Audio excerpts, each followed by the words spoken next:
வணக்கம் மக்களே, welcome back to my channel.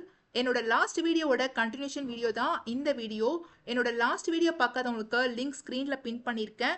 அதே மாதிரி டிஸ்கிரிப்ஷன் பாக்ஸ்லையும் லிங்க் கொடுத்துருக்கேன். செக் பண்ணி பார்த்துட்டு இந்த வீடியோ பாருங்க.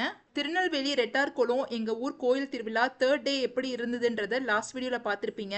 இந்த வீடியோல எங்க ஊர் கோயில் திருவிழா 4th டே வந்துட்டு எப்படி நடந்துச்சு அப்படின்றதான் பார்க்க போறீங்க. இந்த வீடியோ ரொம்பவே இன்ட்ரெஸ்டிங்கா இருக்க போகுது. ஸோ ஸ்கிப் பண்ணாம கடைசி வரைக்கும் பாருங்க.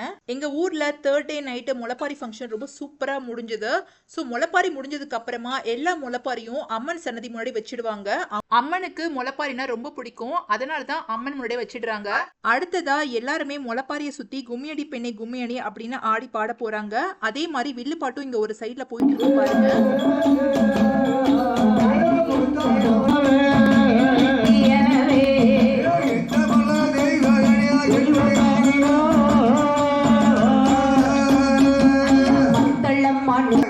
அழகா ஆடுவியா? ஆமா.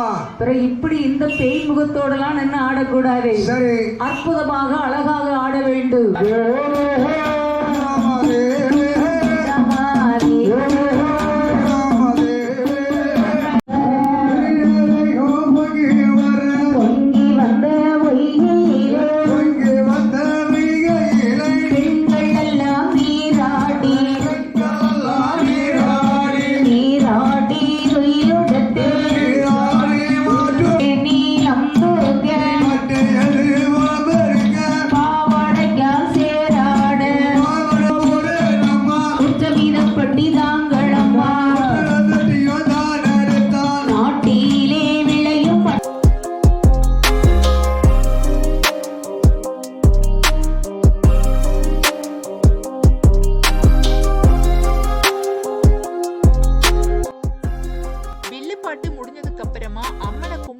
எல்லாருடைய முளைப்பாரியையும் அவங்கவுங்க கிட்ட கொடுத்துடுவாங்க. இப்ப எல்லாரும் தொட்டில இருக்கிற முளைப்பாரிய வெளியே எடுத்துட்டு மண்ணை வந்து ஃபுல்லா தட்டிட்டு முளைப்பாரிய பிரிச்சு எடுத்துப்பாங்க. இந்த முளைப்பாரியை எடுத்துட்டு போய் வீட்டுல வாசல்ல கட்டி வைக்கலாம். அதே மாதிரி நீங்க டெய்லி வெளியே போகும்போது தலையில பூ மாதிரி கூட வச்சுட்டு போகலாம். இந்த முளைப்பாரி உங்களுக்கும் உங்க குடும்பத்துக்கும் ரொம்ப நல்லதுங்க. நான் தூக்குன முளைப்பாரியை நான் என்ன பண்ணேன்னா சென்னைக்கு எடுத்துட்டு போய் வீட்டு வாசல்ல கட்டி வச்சிருந்தேன். அதே மாதிரி டெய்லி தலையில பூ மாதிரியும் வச்சுக்கிட்டேன். முளைப்பாரி தூக்காத ஒரு சில பேர் இருப்பாங்கல்ல, அவங்களுக்கும் நான் வந்து முளைப்பாரி வந்து கொடுத்துட்டு அந்த மாதிரி நீங்க கொடுக்கலாம். முளைப்பாரியில இருக்கக்கூடிய மண்ணெல்லாம் தட்டிட்டு இப்ப அதை நல்லா வாஷ் பண்ணி எடுத்துட்டு இருக்காங்க.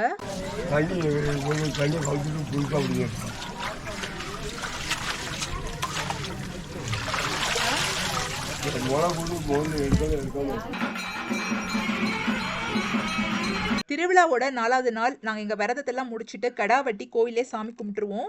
மத்தியானம் 12 மணிக்கு எல்லா சாமி சன்னதிலையும் ஒரு பூஜை நடக்கும். இப்போ நீங்க பாக்குறது அம்மன் சன்னதியில நடக்கக்கூடிய கடைசி பூஜைன்னு சொல்லலாம். இந்த பூஜை முடிஞ்சதுக்கு அப்புறமா கோவில் திருவிழா முடியுதுங்க.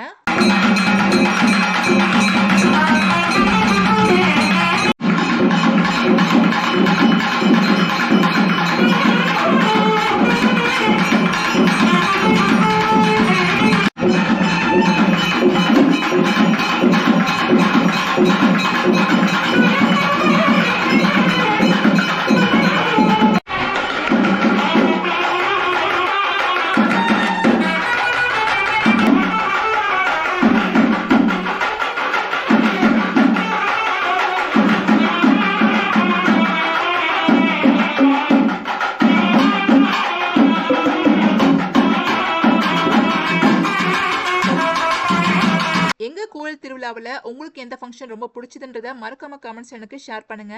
இப்ப கோயில் திருவிழாவை நல்லபடியா முடிச்சுட்டு இப்ப நாங்க எல்லாரும் மணப்பாடு பீச்சுக்கு தான் போயிட்டு இருக்கோம். நாங்க சென்னைக்கு அடுத்த நாள் ஏர்லி மார்னிங் சீக்கிரமே கிளம்பலாம் அப்படின்னு டிசைட் பண்ணியிருந்தோம். ஏன்னா ஆல்ரெடி மதியானம் 2 o'clock ஆகிடுச்சு. இப்ப நாங்க ஸ்டார்ட் பண்ணோம்னா கண்டிப்பா சென்னை போய் ரீச் ஆகிறதுக்கு லேட் நைட் ஆகிடும். லேட் நைட் டிராவல் வேண்டாம் அப்படின்ற ஒரு ரீசனுக்காக தான் நாங்க இது ஒரு பிளான் பண்ணியிருந்தோம்.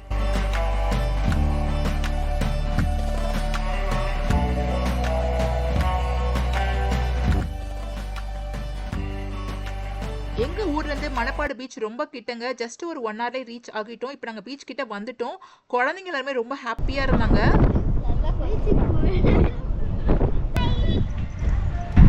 ஹாய் ஃப்ரெண்ட்ஸ், இன்னைக்கு 4th டே மணப்பாடு பீச்சுக்கு வந்திருக்கோம். ஸோ இன்னைக்கு தான் லாஸ்ட் டே நாங்கள் ஊரில் ஸ்பெண்ட் பண்ணுறது. ஊரில் வந்து திருவிழா இன்னைக்கு முடிஞ்சிடுச்சு. ஸோ இங்கே வந்து கொஞ்சம் டைம் ஸ்பெண்ட் பண்ணிவிட்டு அதுக்கப்புறமா திருப்பி நாங்கள் ஊருக்கு போக போகிறோம். ஸோ இங்கே மணப்பாடு பீச் எப்படி இருக்குன்றதை நீங்கள் வந்து பார்த்து என்ஜாய் பண்ணுங்கள். இந்த மணப்பாடு பீச்சை ஒரு ப்ரைவேட் பீச்னு சொல்லலாம். ஏன்னா வந்துட்டு கொஞ்சம் பேர் தான் வராங்க. இங்கே ஒரு சர்ச்சும் இருக்குது பாருங்கள். இது ரொம்ப ஒரு ஃபேமஸான சர்ச். இந்த சர்ச்சுக்கும் நிறைய மக்கள் வராங்க.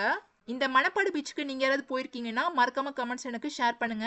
இந்த மணப்பாடு பீச் குழந்தைங்களுக்கான ஒரு பெஸ்ட் பீச் நான் சொல்லுவேன். ஏன்னா ஆழம் ரொம்ப கம்மியா இருக்கு, அதே மாதிரி தண்ணி ரொம்ப கிளீனா இருக்கு பாருங்க. ஸோ நீங்க ஃபேமிலியா வந்தீங்கன்னா கிட்ஸோட ரொம்ப ஜாலியா சூப்பரா என்ஜாய் பண்ணலாம்.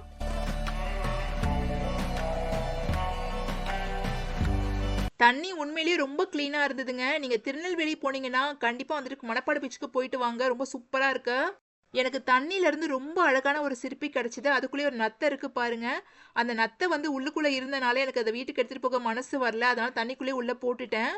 இந்த பீச்ல ஆழம் ரொம்ப கம்மியா இருந்தனால குழந்தைங்க எல்லாரும் ஜாலியா தண்ணிக்குள்ள போய் விளையாட ஆரம்பிச்சிட்டாங்க. அதே மாதிரி வேவ்ஸ் கூட பாத்தீங்கன்னா கரையோரத்துல வரும்போது ரொம்ப ஸ்லோவாகிடுது.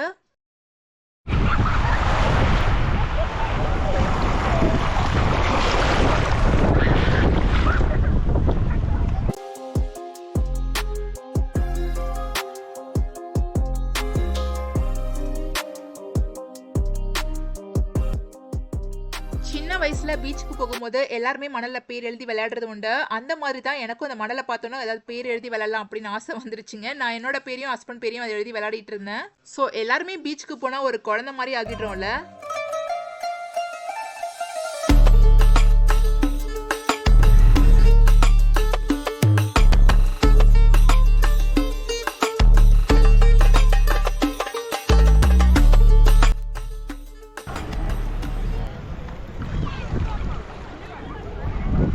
திருநெல்வேலி ரெட்டார்குளம் எங்க ஊர் கோயில் திருவிழாவோட எல்லா வீடியோ சீரிஸும் இந்த வீடியோவோட முடியுது. உங்க எல்லாருக்கும் எங்க ஊர் கோயில் திருவிழா ரொம்ப பிடிச்சிருக்கும் அப்படின்னு நினைக்கிறேன். ஸோ என்னோட அடுத்த வீடியோ திருநெல்வேலியிலிருந்து நாங்கள் சென்னைக்கு கார்ல டிராவல் பண்ணி போன டிராவல் vlog தான் போட போறேன். ஸோ அந்த வீடியோ ரொம்ப இன்ட்ரெஸ்டிங்கா இருக்கும். உங்களுடைய ஃபீட்பேக்ஸை மறக்காம என்கிட்ட ஷேர் பண்ணுங்க. என்ன சப்போர்ட் பண்ணிட்டு இருக்கக்கூடிய எல்லாருக்குமே ரொம்ப ரொம்ப தேங்க்ஸ்ங்க. ஸோ நெக்ஸ்ட் வீடியோல மீட் பண்றேன். அது வரைக்கும் stay tune and thanks for வாட்சிங். பாய்.